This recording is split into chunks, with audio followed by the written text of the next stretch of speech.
Baseball is back, and there really is nothing like a home team advantage. That's why Team Toyota makes an obvious choice for your next vehicle purchase or service. With their MVP pricing guarantee, teammates reward program, and streamlined customer experience, their award-winning sales and service departments are there for all of your vehicle needs. A home team advantage is nothing without family and community. Their employees are part of the family, they're part of your town, and we're all part of the team. Visit teamtoyota.net and choose one of their 3 locations in Langhorne, Glen Mills, or Princeton.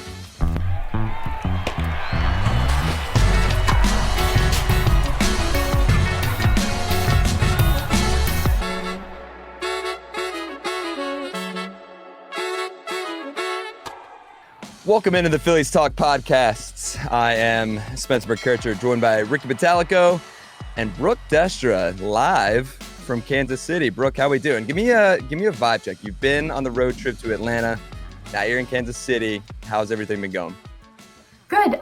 If you asked me what day of the week it is, I couldn't tell you. But we are rocking and rolling. We're having a lot of fun out on the road. Now, team kind of iffy, but yeah, enjoying it and looking forward to getting some sleep when I get back to Philly in a couple days. That's exactly right. And I'm glad you're out there. You're doing a great job out there. And if you're not following Brooke on social, please give her a follow. She's great. She's been fantastic out there so far, and glad to have you on the trip and have you on the pod. I'm hyped to be here. Not to bring spirits down, but I guess now we have to talk about what's real. Yeah, and the reason why we are on the pod today. Exactly.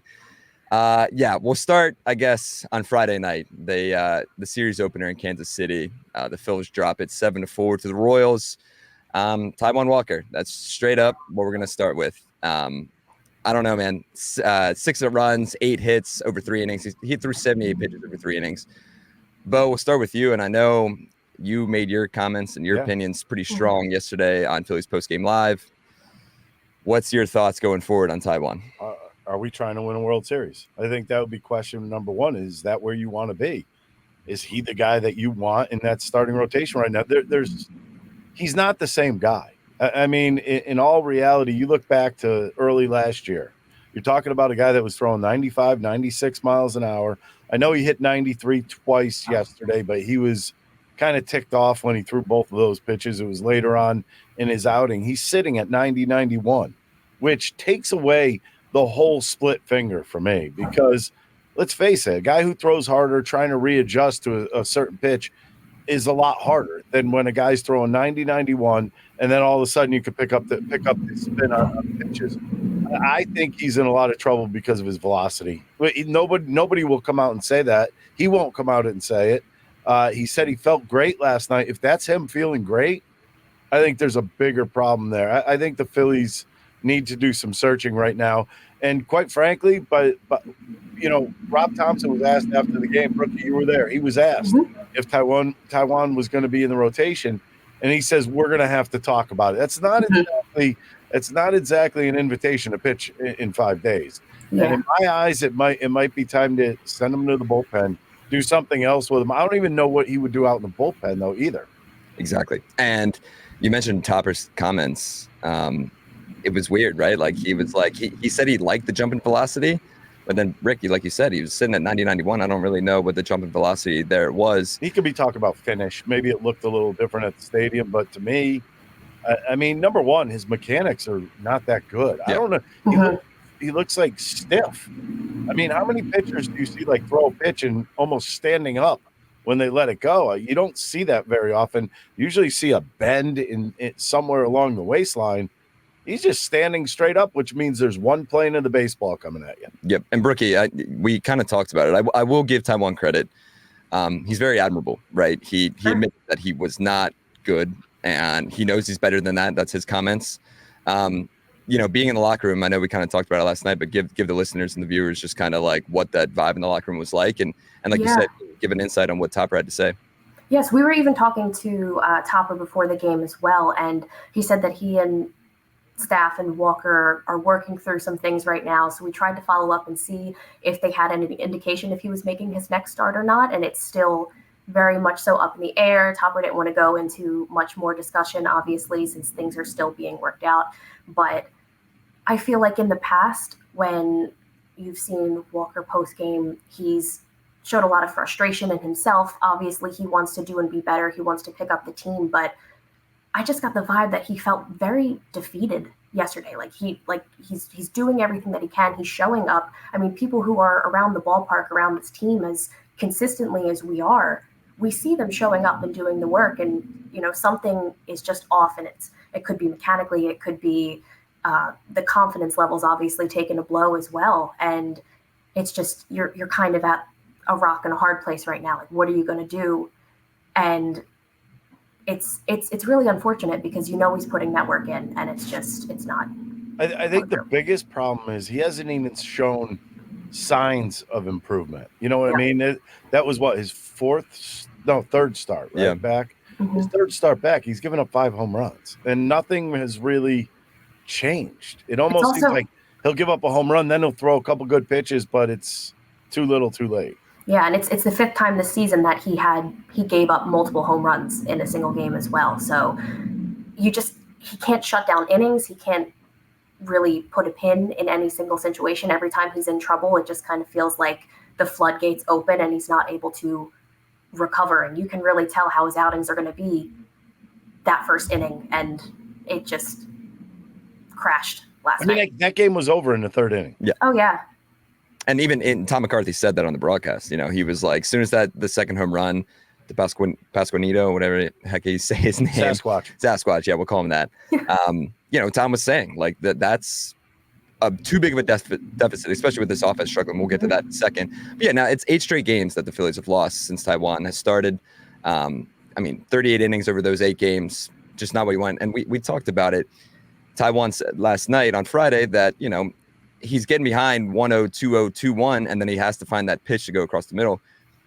And we talked about his confidence here. I mean, Rick, if as a pitcher, a former pitcher, when you lose that confidence, how hard is it to find it again? It's tough. I mean, as a reliever, at least you have an opportunity to possibly go out there 2 or 3 times in a 5 or 6 day period to try to figure things out. As a starter, if you get rattled around, you have to carry that around with you for 4 days. And he may know, like in his own mind, I don't have the velocity anymore, and maybe he just doesn't know how to pitch other than throwing the split finger. Because think about it, when he first came here, it was almost 60% he was throwing that split. Now you have to learn to use your fastball to get to that pitch, and I don't think he knows how. I really don't. I think he's a little lost. Pitchers get lost sometimes. They try different things and it doesn't feel right.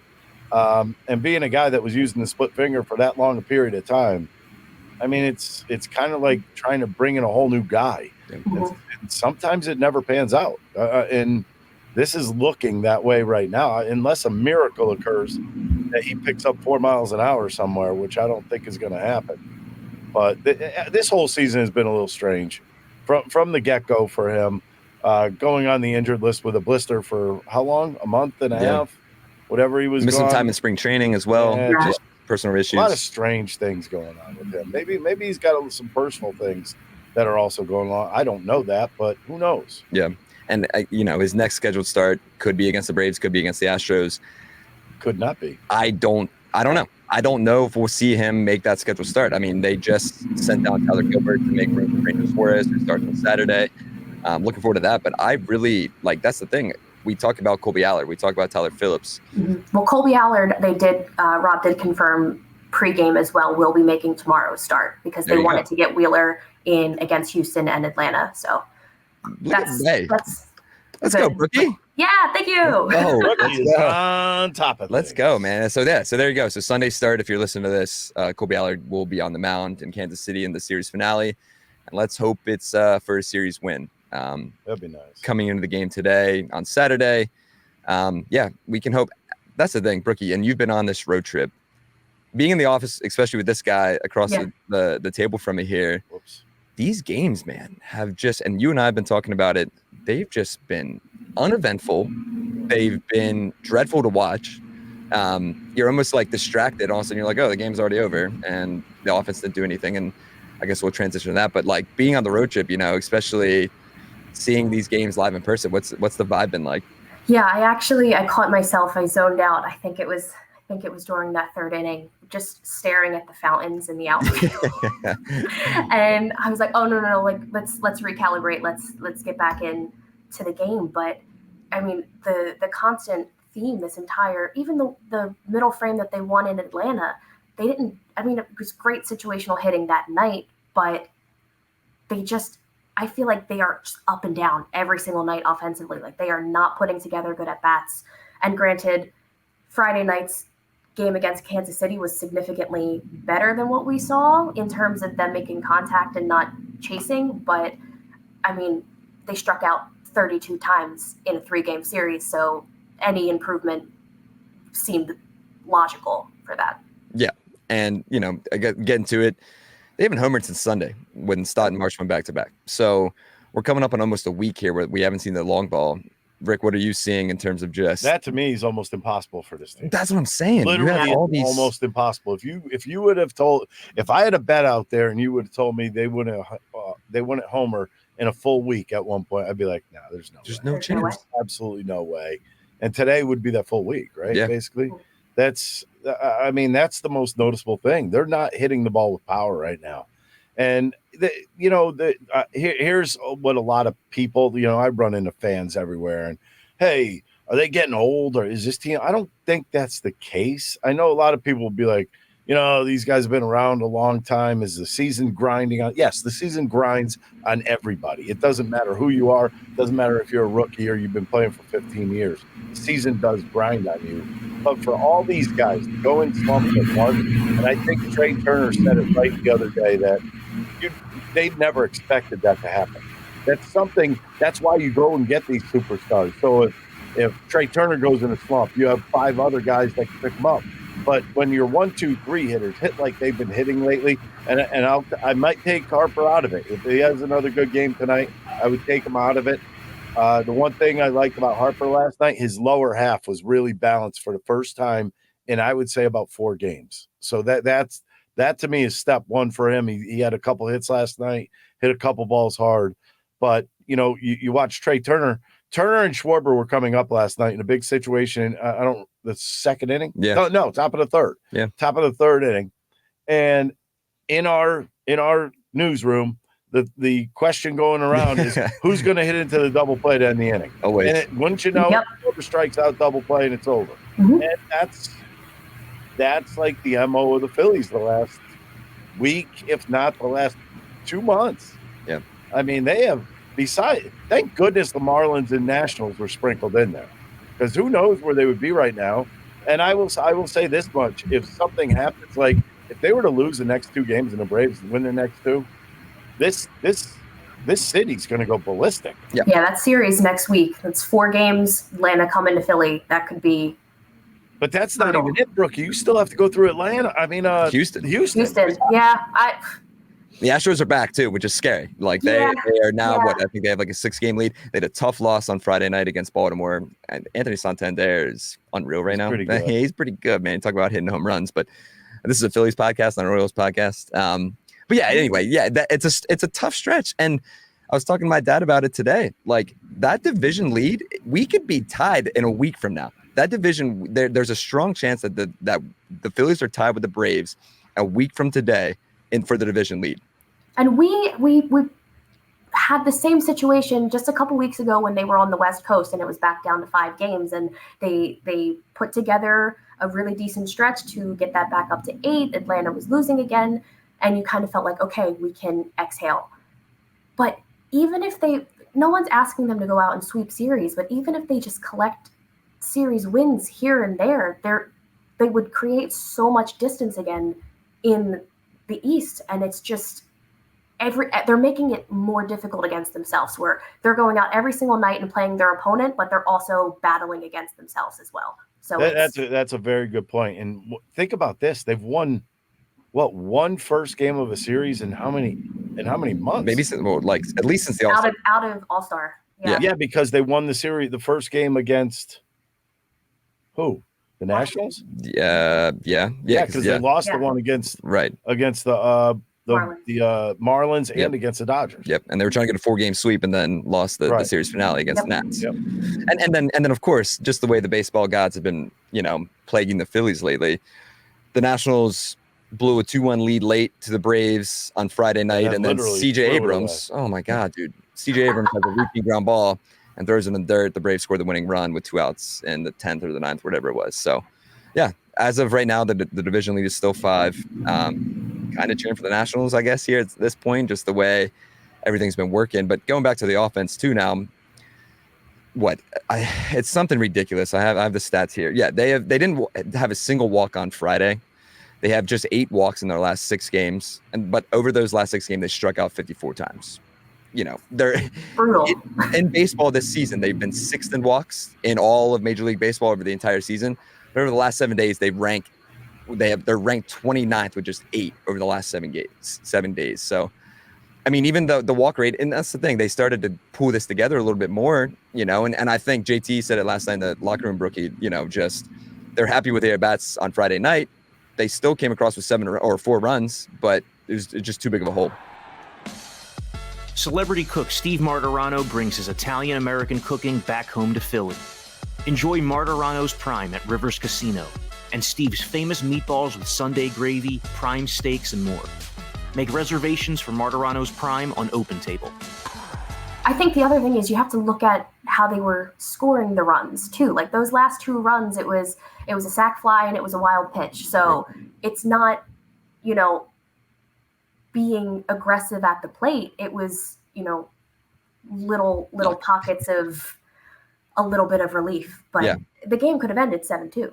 Yeah, it definitely could have. And that's the thing. You have that opportunity, right? With Stott coming in, the bases loaded with 1 out, and you kind of settle for a wild pitch and then a sac fly that scores Bone to make it 7-4.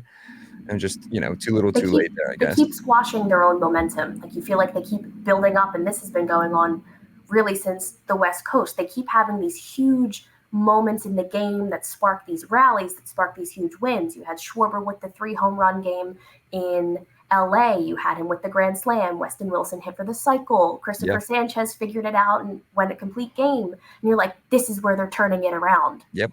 And you keep sitting here and you're like, okay, they keep reverting back. Yeah. Where are you taking off?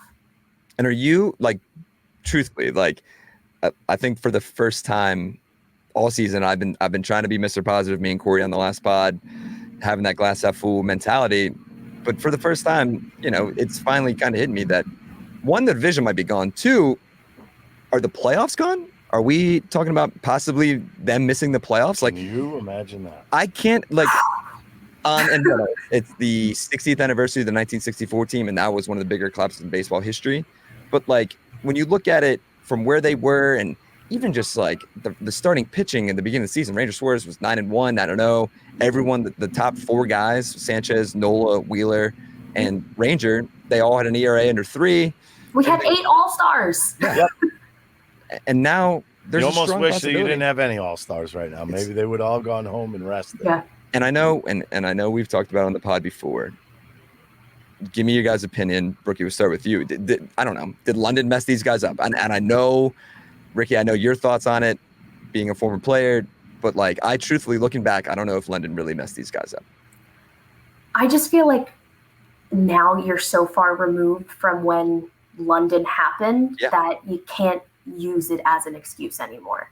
But I mean, they traveled so much within that, what was it, 17,000 miles? Yeah, 17 times in 18 days or something ridiculous that. Yeah, and I understand, that's wear and tear. I just hopped 1 time zone, and I forgot what day of the week it is. So, I mean, I can't even imagine being able to put myself in their shoes and go out and do this every single day for 162 games. But you can't use the travel from 3 months ago as an excuse for why they're still struggling, especially after they had the All-Star break and they could use that as a reset, and they came out of the break and we went into the slump that kind of derailed what we knew of the club prior. It's almost like when they have days off, they get worse. That's what it seems like. Yeah. And you usually team like that that's struggling needs those days off. They need to relax on those days off. They need to get themselves away from baseball a little bit. But I mean, yeah, that London thing, I think it really screwed them up at the time, and it may have screwed them up for a good 2-week period, maybe even longer after it. But you're absolutely right. I mean, it's almost September. Yeah. I mean, those games are long gone now, and you have to have had to regroup by now. If they haven't regrouped from that, there's a bigger problem than we know about. But you can't pinpoint it is a question. Phillies starters had some downfalls, in this whole 2-month span. The bullpen has fallen apart at times. They look like they're getting a little bit healthier right now, and I mean healthier by pitching better. Yeah. I just don't know about this lineup right now. I mean, Bryce Harper, I've never seen him look as bad as he did twice this year. He's had 2 prolonged slumps. And in both those slumps, it's almost like he tries to hit the ball harder and harder and harder. Man, this is a guy that's got a lot of power. If I would love to just look him right in the face and say, hit the ball to left center field. That's it. Hit it right back towards the pitcher. This guy's got power everywhere. And, I mean, it seems like he gets into mode. He wants to pull the ball.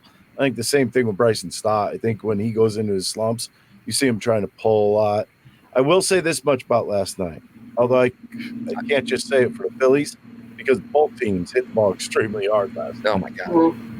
Well, yeah, the record was something. We got close to the record. They had 23 I believe it was 23 balls hit over 100 miles an hour last night.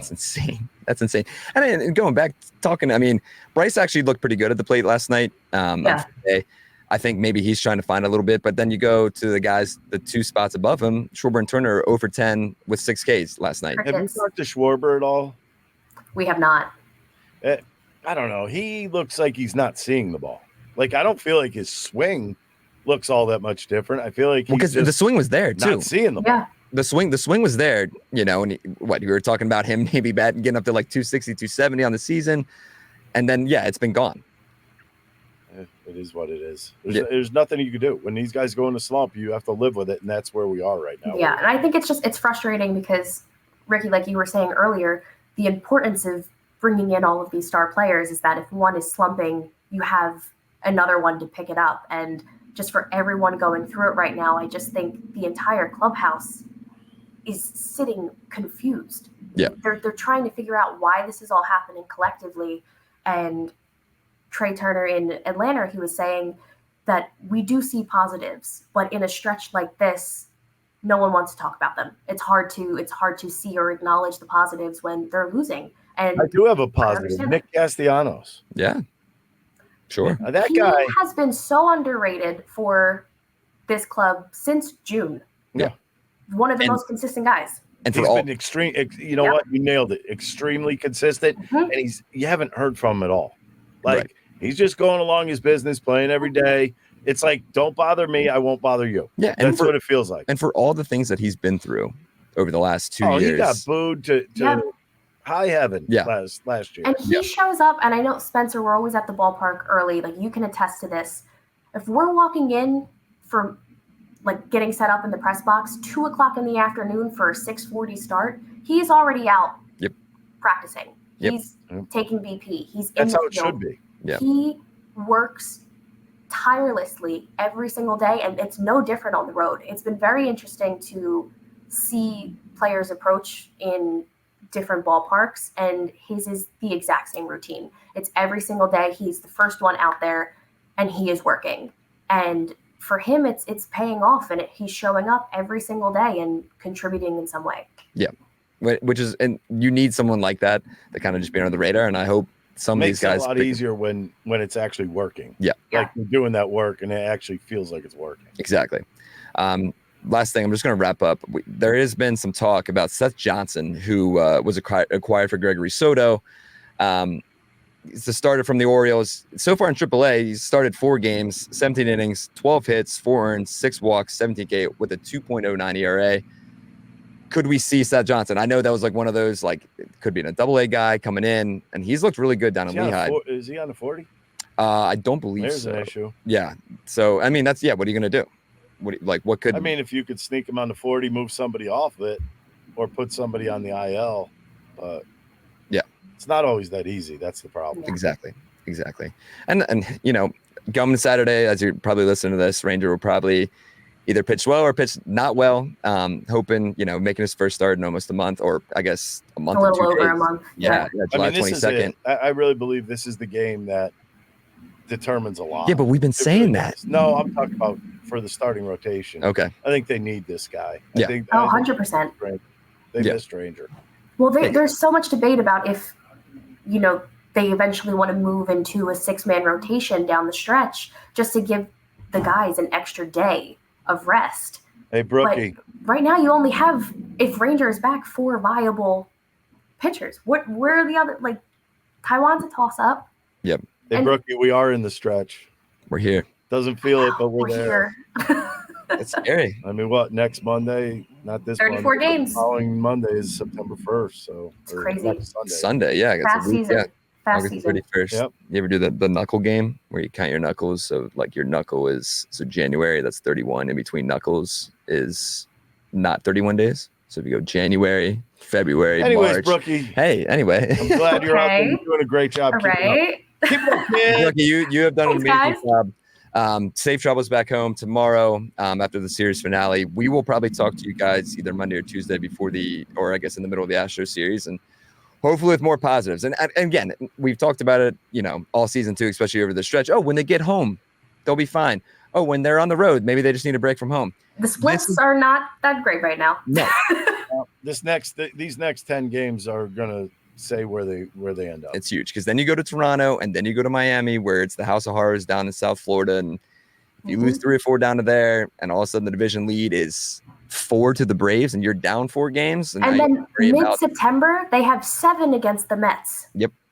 People are forgetting about that stretch. Yep. Oh, you bringing up the Mets? Come on. Bringing up the Mets. I mean, listen, they're right on Atlanta's tail. The Mets will Met. Let's hope so. And hopefully the Phillies can Philly here as we end this series in Kansas City and get ready to come back home for Houston and Atlanta. So for Ricky Metallica, for Brooke Destra, Brookie, safe travels. Keep killing it down there. You've been great. Again, everyone give Brooke a follow and check out her stories at NBCSportsPhiladelphia.com. We will talk to you next week. I'm Spencer McKercher. Let's hope for more positives.